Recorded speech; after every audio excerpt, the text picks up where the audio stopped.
The letter came certified on a Wednesday, 3 signatures at the bottom: Elias Ashby, Camille Ashby, Iris Ashby. I had legally adopted all 3 of them 19 years earlier, after a family court judge terminated their birth mother's rights for abandonment. Every one of them carried my name on their driver's license, and every one of them signed a paragraph accusing me of financial misconduct against them. 11 days later, my husband of 26 years filed for divorce. And the woman who talked all 4 of them into it was sitting in a rented condo in Pensacola, Florida, 61 years old, 4 months from a federal indictment. Before I take you back to 1999, if you're new here, hit subscribe. I tell stories like this one every week, and you won't want to miss where this one goes. Then answer me this in the comments while you're there. If protecting the people you love meant they'd hate you for it, would you still do it? I did. It cost me my husband and all 3 of my children. Stay with me, because 8 months later, every one of them found out exactly what I'd actually done. This is Silent Revenge, and my name is Denise Ashby. I started Ashby Restoration and Cleaning Services in 1994 with 1 used van, a wet vac, and a pair of commercial air movers I'd bought off a retiring restoration contractor for $400, and a pager I checked so obsessively my own mother used to joke I'd married it. I was 28 years old, a certified water damage restoration technician in a trade that, back then, had almost no women in it at all, and I'd built my reputation the only way anyone builds one in that business, by showing up fast, doing the drying and the repair right, and never once padding an invoice. I met Roland Ashby on a service call in June of 1999. A burst supply line had flooded a rental house off Coral Springs Road, water pooling out under the door onto the porch. I got there at 6:30 in the evening and found a man standing in 3 inches of water in his own kitchen with a 2-year-old girl on his hip and 2 older kids sitting on the counter to keep their feet dry. He looked at my van, looked at me, and said, "I called for someone to deal with this mess." I said, "You got her." That kitchen mattered to everything that came after. The water had been sitting long enough that the baseboards were already swelling, the subfloor starting to give underfoot near the sink.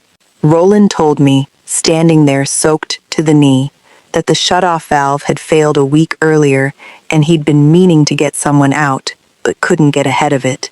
His wife had left 7 months earlier, packed a bag while he was at work, and never came back. Not for him, not for the 3 kids, not even for a phone call after the first few weeks. He was working 2 jobs trying to cover what 1 salary used to cover for 5 people, and a flooded kitchen had simply been 1 emergency too many to get to in time. I got the water shut off at the main, pulled 3 extraction mats and a pair of air movers out of my own van, and had that kitchen pulled down to safe moisture levels by 9 that night. I didn't charge him for the emergency call. He argued with me about it in his own damp kitchen for 10 straight minutes. The same way I imagine most proud, exhausted people argue when someone finally offers them something they can't easily accept. He wanted a bill. I told him there wasn't going to be one that week, and if he wanted to argue with me about it, he could do it on Saturday, when I came back to finish the drywall repair properly. That was the first conversation I ever had with the man who became my husband. I came back that Saturday, and the Saturday after that I brought a used dehumidifier for the kids' bedroom, because Elias, the oldest, had a cough that wouldn't quit, and the whole house still smelled like the flood. Roland found it running when he got home from his second job and called the number on my business card and left a message that ran almost 4 minutes, and about half of it was him telling me I couldn't just keep doing things for his family without asking. We married in the spring of 2001. Elias was 9. Camille was 6. Iris was the 2-year-old who'd been on Roland's hip that first night in the flooded kitchen. Their birth mother, a woman named Yolanda Voss, had resurfaced twice in those 2 years. Once by mail asking Roland to sign over the house, once by phone asking for money. And each time she vanished again just as quickly. By 2003, a family court had formally terminated her parental rights for abandonment and failure to provide support, and I petitioned to adopt all three children the same year. Adoption isn't a single dramatic moment. It's a slow, deliberate legal process, home studies and court dates, and a judge asking each child, one at a time, whether they understood what it meant and whether they wanted it. Elias, 11 by then, told that judge, unprompted, that he already called me mom at home and didn't understand why it needed a courtroom to make it official. I have never forgotten that. Here is what the following 22 years actually looked like, because I don't want you to mistake this for a story about money from the start. It's a story about a family, and the money only matters because of what it eventually revealed. Camille had a school science fair when she was 9. I had 4 service calls booked that day, and couldn't move a single one without stranding customers who'd already waited a week. I finished the last call still damp from a crawl space, drove straight to that gymnasium in my work shirt with Ashby stitched over the pocket, and got there in time to watch my daughter explain a baking soda volcano to a judge who looked more interested in his coffee than her project. She kept glancing over to check I was still standing there. She called me Miss Denise for almost 2 years after the wedding. Then, one afternoon in the truck, eating a gas station biscuit, she said, "Mom, can we stop at the one with the ice cream machine?" Said it like she'd been saying it her whole life. I didn't react. I pulled into the one with the machine and sat in my own driveway for 11 minutes that night before I went inside.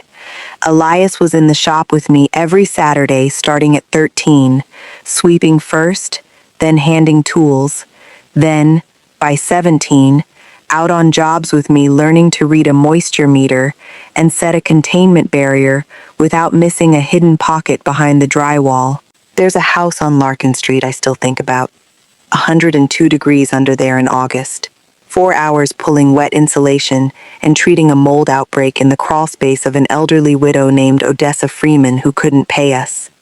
Elias crawled out filthy and heat-sick and asked how much she was paying.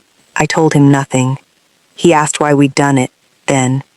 I told him because she was 81 and it was August.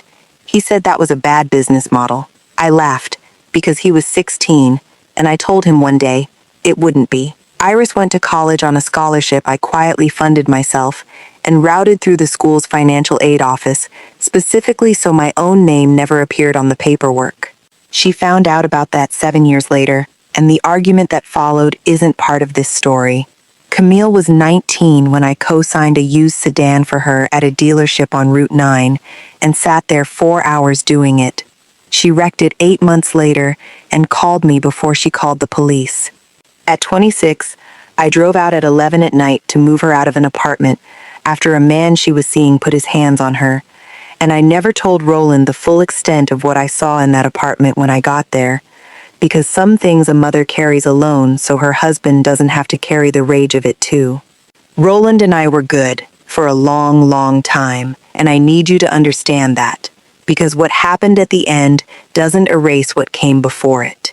He worked as a foreman at a regional electrical contractor for most of our marriage. Steady, reliable work, and he never once made me feel small for running my own company, on top of raising 3 kids that weren't biologically mine. We took the kids to the coast every August in a minivan that had no business making that drive. I built raised garden beds in the backyard in 2012, and he grew tomatoes he gave away to half the church, because we could never eat them fast enough ourselves. There was a stretch in 2009 when the whole trade went quiet and I couldn't make payroll for my 2 employees in March. I didn't tell Roland. I moved money from our personal savings into the business account on a Thursday, intending to put it back by June.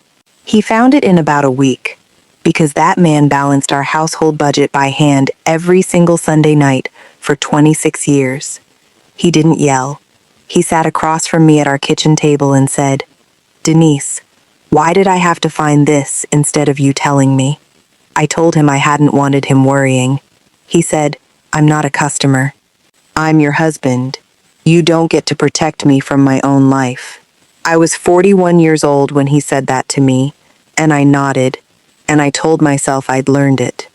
19 years later, I made the exact same decision at a scale of $3 million, and I did not recognize what I was doing until almost a year after it cost me everything. If you've ever loved someone enough to carry a hard truth alone rather than hand it to them, stay with me. Because that instinct, the one that felt like protection for 26 years, is exactly what ended up destroying my family. In 2016, once the company was debt-free with 4 vans and 7 employees, I sat down with an estate attorney named Priya Anand and gifted each of my 3 children 10% membership interest in Ashby Restoration and Cleaning Services, LLC. Real, notarized, filed with the state. I kept 70%. I told all 3 of them the same afternoon at our kitchen table that I didn't want them waiting on a will. I wanted them holding something real while they could still watch it grow. Elias, 26 by then, asked what it was worth. I told him roughly $80,000 apiece at that valuation. He asked if he could sell it. I told him no. The operating agreement Priya drafted required majority holder consent for any transfer of membership interest, standard language in agreements like this, designed to keep a family business inside the family.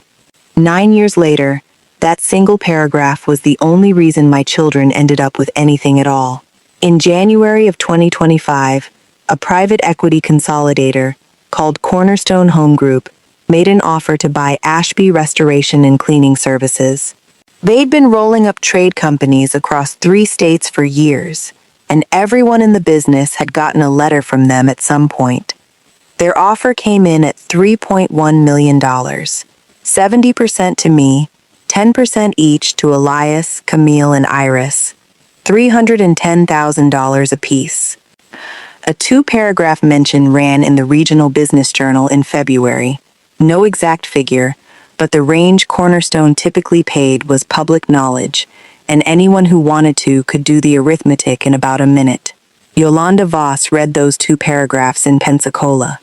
I know she read them because 18 months later, her own attorney would enter a filing arguing she'd reconnected with her children purely out of maternal feeling, and the government's evidence directly contradicted it. A search history showing she'd looked up her children's names and my company's name in the exact same week that article ran. That's when she came back. Not because she'd missed them, because 3 people who shared her blood were 90 days from having $310,000 apiece. She showed up in March, driving a leased pickup with chrome wheels and a watch you could read from across a parking lot.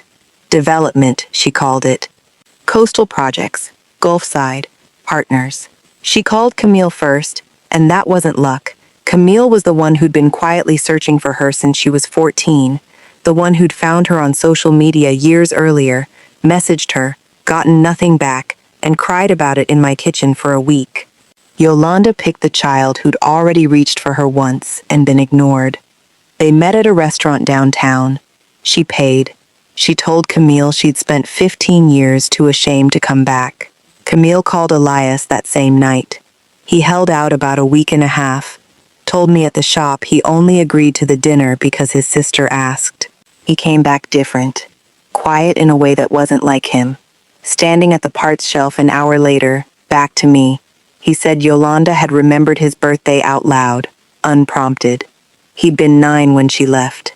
He was 35 standing in my shop repeating a date his own mother had said to him, for what might have been the first time in his life. Iris went to one dinner and never went back. She told me why almost a year later.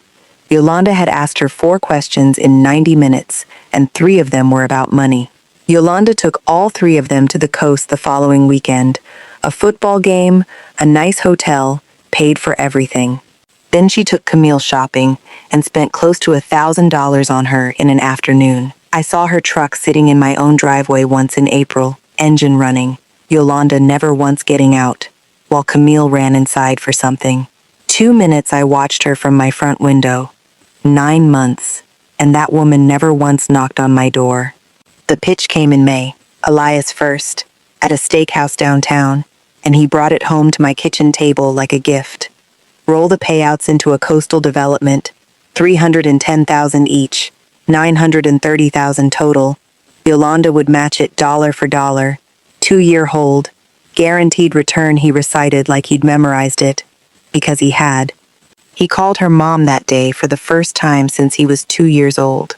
I asked to see a prospectus, an operating agreement, 2 years of financials on anything she'd already completed. Any legitimate developer keeps those documents in a drawer. Elias said he'd ask. Nothing came. I asked again in June. Nothing. I asked a third time in July, and my son told me I was being disrespectful. So in July I did what I should have done in March. I called an old colleague named Foster Whitcomb, who does title and business record work in Florida, and asked him to pull whatever was public on Yolanda Voss and any company connected to her name. If you're still with me, this is where everything I found changes the entire shape of this family. Make sure you're subscribed, because what I did with that information over the following weeks is honestly the hardest decision I've ever made, and I still don't know if I'd do it the same way twice. Foster called back in 4 days. A company called Brightwater Coastal Ventures had been formed in February 2025, 1 month after Cornerstone's offer, 1 month before Yolanda ever showed up in our driveway. 2 prior entities in Florida, both administratively dissolved after a year or two apiece. 2 civil fraud judgments against Yolanda, personally in Duval County. A criminal conviction in 2013 for theft by deception, 11 months served. She had been incarcerated while all 3 of her children were in high school, and none of them knew it. I sat with that file for 2 full days before I did anything, weighing not whether it was true, it was true, but what it would mean to hand my children documentary proof that their mother was a convicted thief, 4 months after she'd finally said their birthdays out loud. Priya told me to send it certified with no commentary. I didn't listen. I invited all 3 of them to dinner that Sunday, because I believed, wrongly as it turned out, that hearing it from me at my own table would land as care instead of an attack. I have thought about that Sunday more than any other day of my life, and I don't believe there was a version of it that went well, only versions that went less badly, and I never found one of them. Roland cooked that night, a roast, the last meal the 5 of us ever ate together, though none of us knew it yet. After dinner, I put Foster's file on the table and asked them to look at it before signing anything with her. Elias wouldn't touch it. "Where'd you even get this?" Camille read the first page and said flatly, "This is from 2013. She already told us about that. She got taken advantage of by a business partner." "She was convicted," I said. "She served time. She told us." "When did she tell you that exactly?" Camille couldn't answer, because Yolanda had told her about it roughly 9 minutes after Camille could have heard it from somewhere else, which is precisely how that woman had operated her entire life. Iris was the only one who read the whole file, silently, all the way through. Elias said, "You have hated her since the day you met Dad." "I have met that woman exactly twice in 22 years, I said. Then he said the thing that ended that dinner. "You've been our mother for 22 years, and the first time someone shows up with something you can't give us, you've suddenly got a file on her." Roland didn't say a word. He sat at his own table and let it hang there. I looked at my husband. He looked at his plate. I found out afterward that Yolanda had been calling him since April, not romantically. She was smarter than that. She worked him the only way she could, which was guilt. She told him she'd gotten clean and gotten right, and spent 15 years too ashamed to come back. She told him every year she'd missed with the kids was a year I'd helped keep her out. And here's what I didn't know about my own husband after 26 years of marriage. Some part of him had been quietly carrying guilt about that woman's absence the whole time. A guilt he'd never once mentioned to me. And when Yolanda finally said it out loud to him directly, it landed on ground that had been waiting for it since 1999. I saw the first sign in May and read it completely wrong. We were in the kitchen, and he asked, back to me at the sink, whether I thought the kids had ever missed having a mother who looked like them, who shared their blood. I said no, they had a mother. He said that wasn't what he'd asked. I let it go.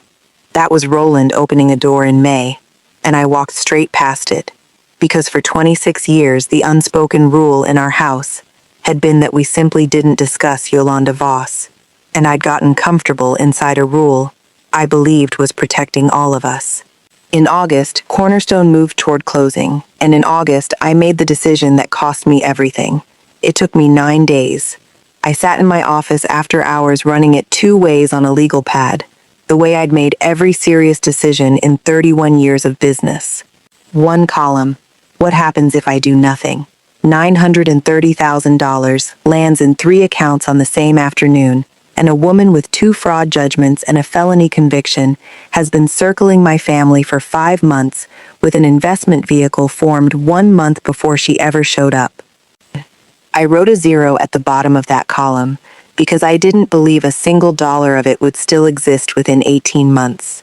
The other column, what happens if I restructure the payout into a 5-year earnout instead of a lump sum?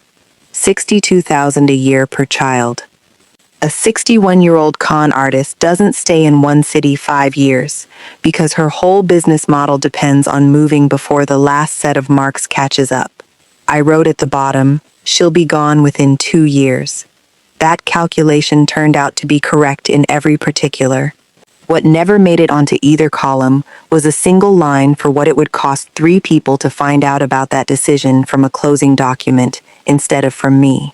I called Priya and restructured the deal. The original structure paid every member their percentage in cash at closing. I converted the 3 minority members' proceeds into a 5-year earnout held in escrow, released annually, tied to standard post-acquisition performance benchmarks. Cornerstone didn't mind. Buyers like earnouts. It costs them nothing and keeps former owners invested. I had the legal authority because I held 70% and because of a paragraph Priya wrote in 2016. I did it for exactly one reason. $310,000 sitting in each of 3 accounts on the same afternoon, 90 days after a convicted felon started circling, was not going to survive Christmas. An earnout meant there was nothing yet to hand her, because the money simply didn't exist as a lump sum to be handed. I told myself I was buying time. I told myself that in 5 years they'd be older and she'd be long gone and they'd still have every dollar. I did not tell them beforehand. That is the one thing I got wrong, and it turned out to be enough to lose everything. Elias called me at 7:40 on a Wednesday morning in September. No hello. You put our money in escrow. Let me explain what an earnout actually is. I know what it is. You put our money somewhere we can't touch it for 5 years, and you didn't tell us first. I did it because that woman is going to take every dollar of it. There was a long pause on that line, and somewhere inside it, I believe my son almost arrived at understanding. Then he said, "No, you did it because you couldn't stand that we finally had something you didn't hand us yourself." Camille called 40 minutes later, crying, repeating one sentence over and over. "You didn't even ask us." She was right. I hadn't. And standing in my own kitchen, instead of saying the only true sentence available to me, "You're right. I should have asked. I'm sorry," I said, "Camille, when you have all the facts, you'll understand." There is no version of a mother's life where she says that sentence to a 32-year-old and gets to be surprised by what arrives certified 11 days later. If you're still here, hit subscribe, because what came in that certified envelope and what it cost me is the part of this story people ask me to tell twice. The letter arrived in late September, drafted by an attorney Yolanda had recommended and whose retainer, it later came out, Yolanda herself had paid. It demanded my removal as managing member of Ashby Restoration and Cleaning Services, alleging bad faith exercise of majority control and a pattern of financial control over the family. That exact phrase, a pattern of financial control over the family, was a phrase Yolanda had used with Roland in April. It traveled from her mouth, into my husband's ear, into a lawyer's letter, in 5 months. 3 signatures: Elias Ashby, Camille Ashby. Iris Ashby. Iris signed it too, and that one hurt more than the other two, because she was the one who'd read the whole file that Sunday.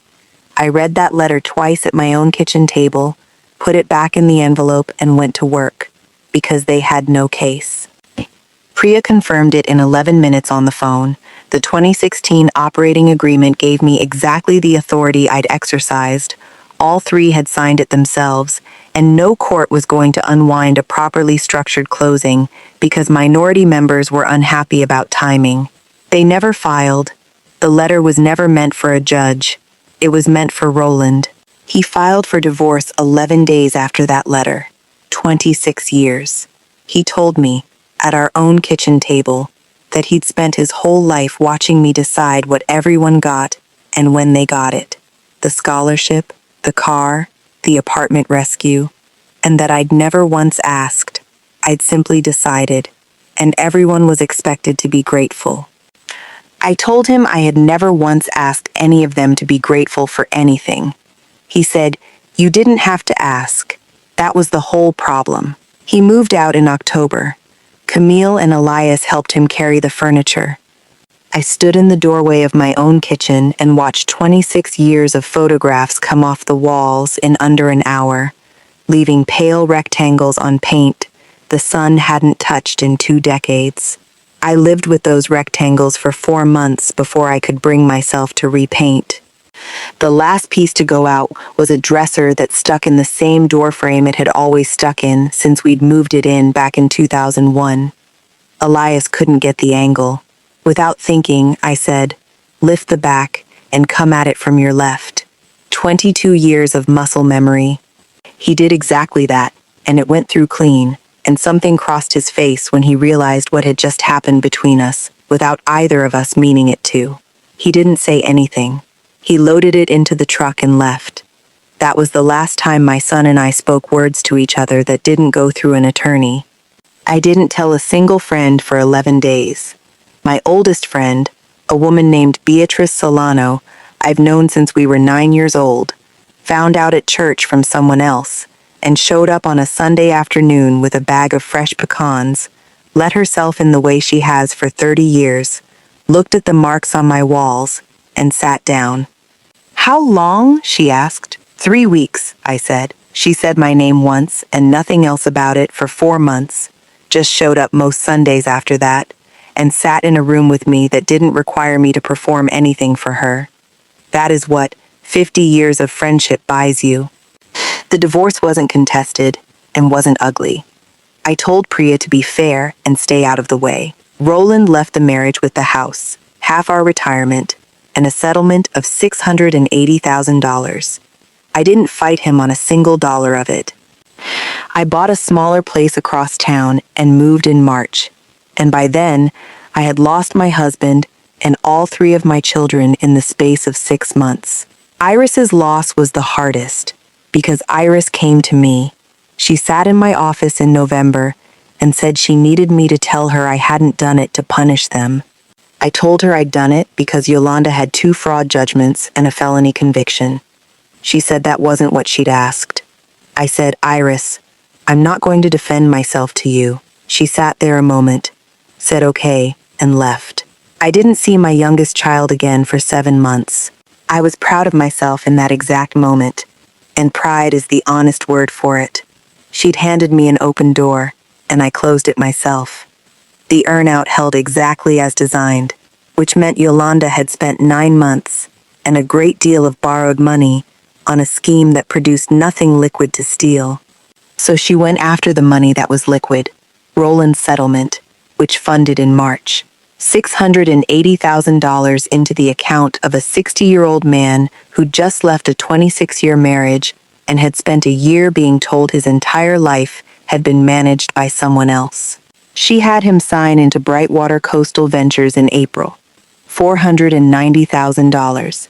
He kept $190,000. Elias put in $40,000 of his own money, some of it borrowed against his truck. Camille put in $19,000. Iris put in nothing, twice asked, twice refused. The second time at a Thanksgiving table I wasn't invited to, in front of her father, her siblings, and Yolanda herself. She told Elias afterward, "The only reason I'll have money in 5 years instead of nothing right now is a decision I signed a letter against. I'm not making that mistake twice." I found out about Roland's $490,000 4 days after he signed, because Iris called me. We weren't speaking, and she called me anyway, which is the only reason I knew at all. I called Priya immediately, already knowing what she'd tell me. There was nothing to be done. He was a divorced adult with his own money in his own account, and there is no mechanism on earth by which an ex-wife walks into a bank and stops that. Priya said something I've held on to since. It'll come apart. Men like that always come apart eventually. It just won't be you that brings it down. She was right, and it took 15 months, and by the time it came, every dollar was already gone. The whole thing collapsed in the summer of 2026, the way these schemes always do. A different investor in Florida got impatient, asked for an accounting he never received, and filed a complaint with state regulators. Once a regulator opens a file on someone with 2 prior fraud judgments, federal attention follows fast. Brightwater Coastal Ventures had raised over $1.6 million from 9 separate investors, held a purchase option on a parcel of coastal land that had quietly expired back in 2024, unrenewed. There had never been a development. There had never been a partner. Of the money that came in, hundreds of thousands had gone straight back out to earlier investors. The exact structure that turns a bad investment into a federal crime. And the rest had gone to a leased truck, a boat, a furnished condo, and a man in Nassau County none of her children had ever heard of. Yolanda Voss was indicted that September on wire and securities fraud. I drove down for 2 days of her trial and sat in the back of that courtroom because I'd spent 9 months being called a liar by my own family about that woman, and I wanted to watch her be one on the record. She was composed for about 40 minutes on the stand, charming in the specific way people like her always are. Then the prosecutor put up the expired purchase option and asked when it lapsed. October 2024. Asked when Roland's $490,000 came in. April 2026. 18 months after the only piece of land in the entire enterprise had already expired. Asked her to describe the development. She said coastal logistics, and then couldn't produce one further sentence about a project she'd spent months telling 9 people she was actively building. I watched the jury stop believing her at almost the exact same moment, all 12 faces shifting within about a minute of each other. She was sentenced to just under 8 years.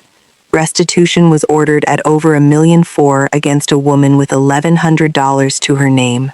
Roland will never see his $490,000 again. Elias will never see his 40. Camille will never see her 19. Here's where everyone ended up. Elias, 36 now, lost the truck he'd borrowed against, repossessed off the job site in front of his own crew. He's still a lead technician at a company nearby. Good honest work he learned under a crawl space with me, and he will likely never own his own shop. Not because anyone stopped him, but because the $40,000 that would have started one is sitting in a boat broker's ledger somewhere in Florida. His first earn-out installment paid out on schedule in April, $62,000, exactly as I'd structured it 9 years earlier. He has never once thanked me for it out loud. What he did do, quietly, was call Priya's office in May and ask whether the schedule could be accelerated now. She told him no, and told him exactly why the structure existed in the first place. Camille is 33, living with Roland now, working 2 jobs, because $190,000 doesn't stretch far in a city where she used to have a house paid off outright. She sent me one text in August. "I hope you're happy." I never answered it. The part that's hardest? Camille's daughter is 4. Her name is Ren, and she used to call me Grandma. I haven't seen that little girl since October of last year. I don't know whether she still remembers what I look like, and I've decided that whatever the answer is, it isn't something I did to her. The cornerstone sale had one condition I never once budged on, and it's the single part of that entire year I got completely right. 7 employees worked for me, 2 of them for over 15 years. When a consolidator buys a company like mine, the usual pattern within 18 months is losing half the crew, because the whole model runs the same revenue with fewer people. I refused to sign without written employment guarantees for all 7, and that negotiation cost roughly $90,000 off the purchase price. I've never told a single one of them what that clause actually cost me. Iris came back in June, before the trial, and she came back the hard way. No call, no text. She drove to the shop on a Saturday morning and stood in the doorway of my office. I was wrong. I signed it. I'm not going to explain why I did. No speech, nothing more.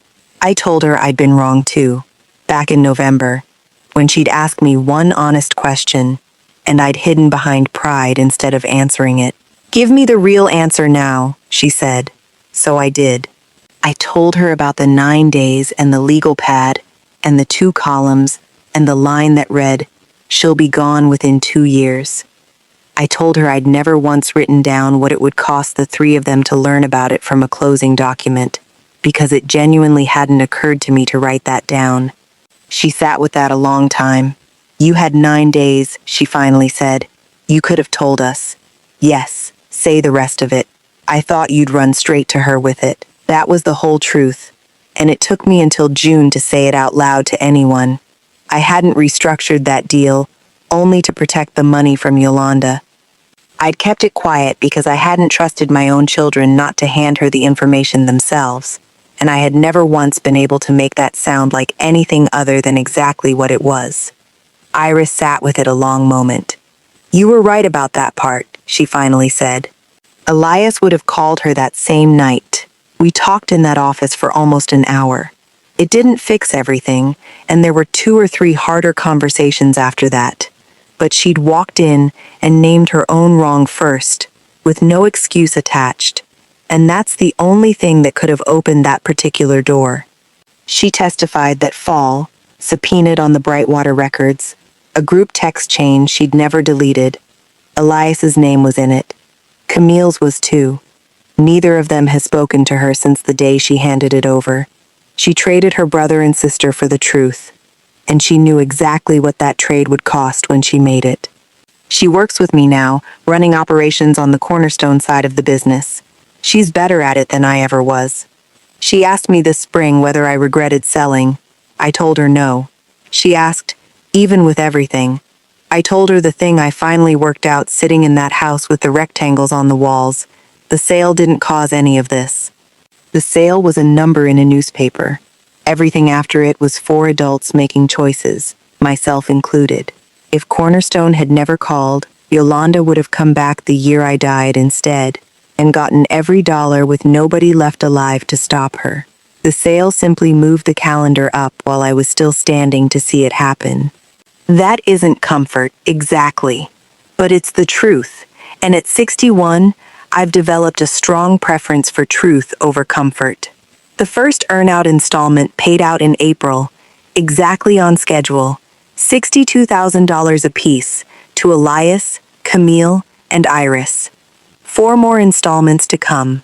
Elias and Camille will each receive $248,000 over the next 4 years because of the exact decision they once signed a letter demanding my removal over. Neither of them knows that the way a person knows something they've actually sat and reckoned with. They know it the way you know an inconvenience you now grudgingly benefit from. I'm not going to be the one to explain it to them again. I tried that once, on a Wednesday morning at 7:40, and my son told me I only did it because I couldn't stand them having something I hadn't personally handed them. Here's what I know for certain now. I was not wrong about Yolanda Voss. Not by 1 inch. Everything I put on that kitchen table in July was true, and everything I predicted happened exactly the way I said it would. And I was right in a way a person almost never gets to be proven right about. Being right cost me 26 years, 3 children, and a house full of pale rectangles on the walls, because I did the right thing, and I did it to the wrong people, in the wrong order. I protected them, and I never told them. There is a way to protect somebody that still leaves them their dignity intact, and I didn't find it. I'm not sure I ever really looked. I've run a business for 31 years, and I have never once made a decision about a stranger's money without picking up the phone first. I couldn't extend my own children the same basic courtesy I extended to a widow on Larkin Street with a flooded crawl space. So if there's someone in your life right now that you're quietly protecting, a parent, a child, someone about to make a decision you can already see the end of, and you've decided the cleanest thing is just to handle it and explain later, I hope you remember this story before you do. Tell them first. Let them be furious with you in the moment. Let them call you controlling. They will eventually come back to the person who told them the truth up front. They very rarely come back to the person who was simply, silently right. Tell me in the comments, would you have told them first, or would you have protected the money the same way I did? And subscribe to Silent Revenge if this one reached you, because I've got more stories exactly like it coming every week. I'll see you in the next one.